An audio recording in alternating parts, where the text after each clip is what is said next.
Before we go any further, if you care about real basketball history, real debates, and breaking down the league without bias or noise, make sure you're subscribed. This channel is for fans who actually love the game.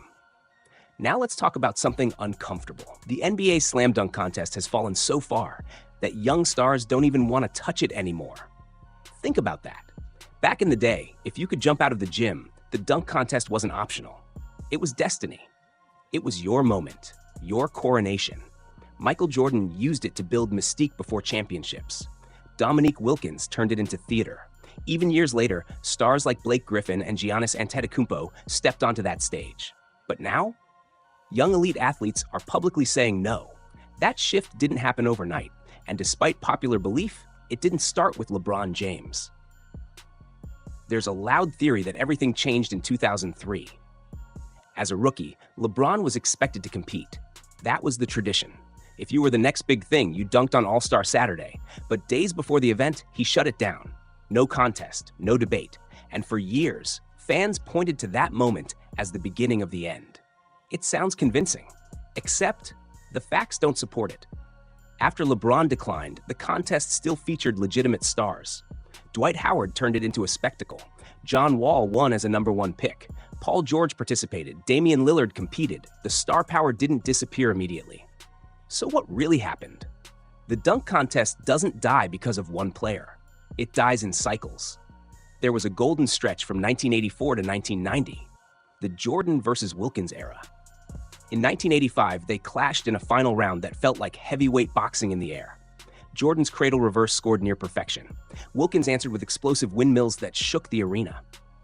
Then came 1988, Chicago, the rematch. Wilkins dropped back-to-back 50s. Jordan answered with that free throw line glide that still defines highlight reels. Iconic. But even that night sparked controversy over judging. And that's the pattern. Every era peaks, then controversy creeps in, then creativity plateaus, then stars hesitate.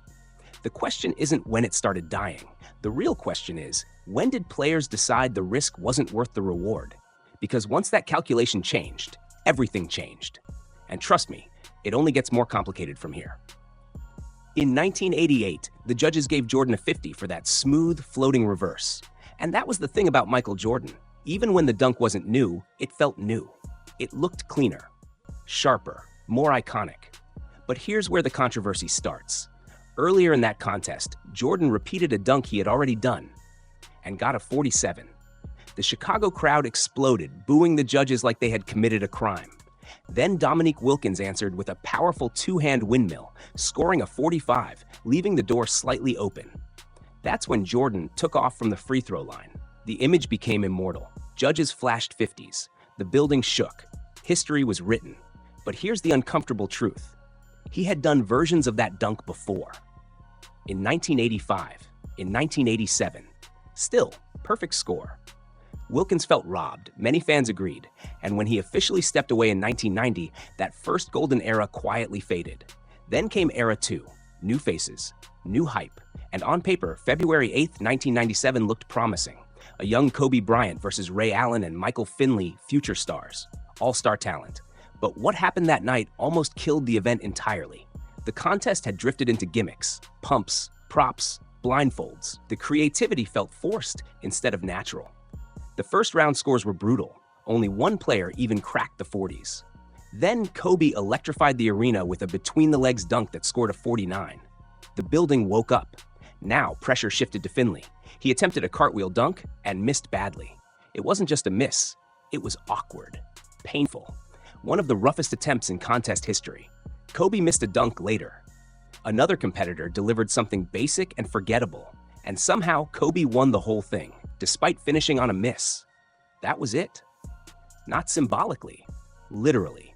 The NBA canceled the dunk contest in 1998 and 1999. Commissioner David Stern reportedly made it clear it wasn't coming back unless it could be great again. Then came 2000, and redemption. An absurd lineup.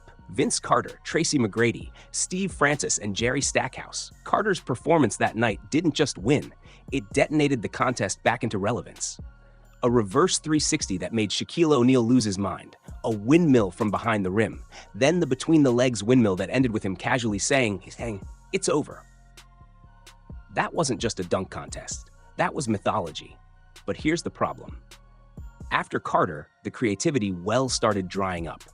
There are only so many ways you can jump and throw a ball through a rim before repetition sets in. So what did the league do? More props, more costumes, more theatrics. And then came 2011, the car. Blake Griffin, the #1 pick. Explosive, marketable, viral before viral was normal.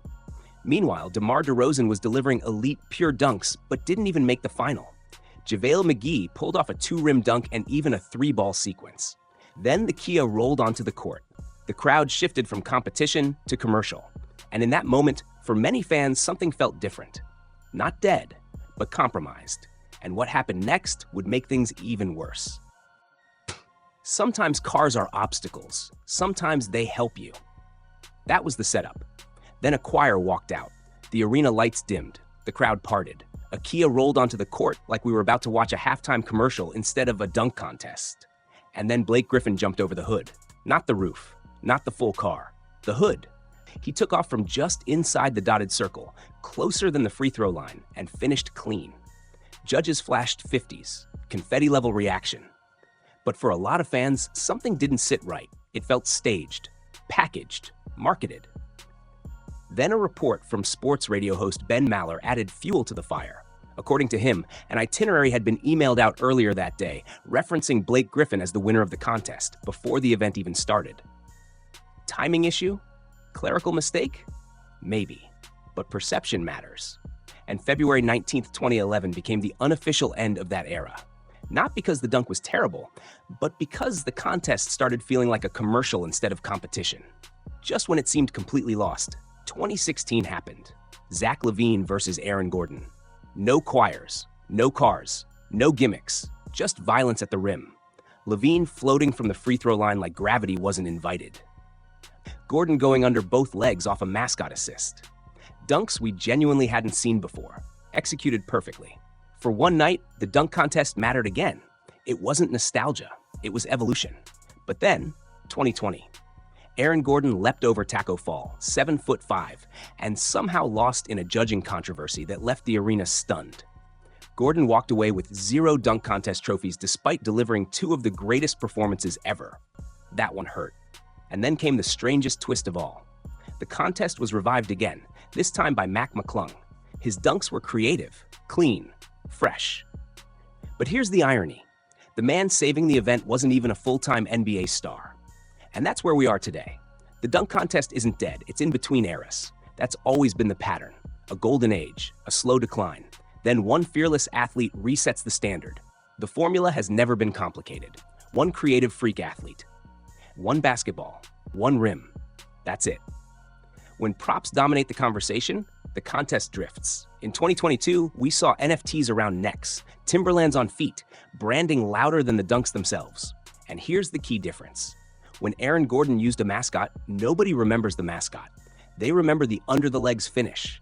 Because this event has never been about props. It's about NBA athletes doing things that feel impossible. The dunk contest won't truly return until the next generation of elite stars decides the risk is worth it again. Until someone says, "I'll take the pressure." And when that happens, we'll know. Because history shows it always comes back.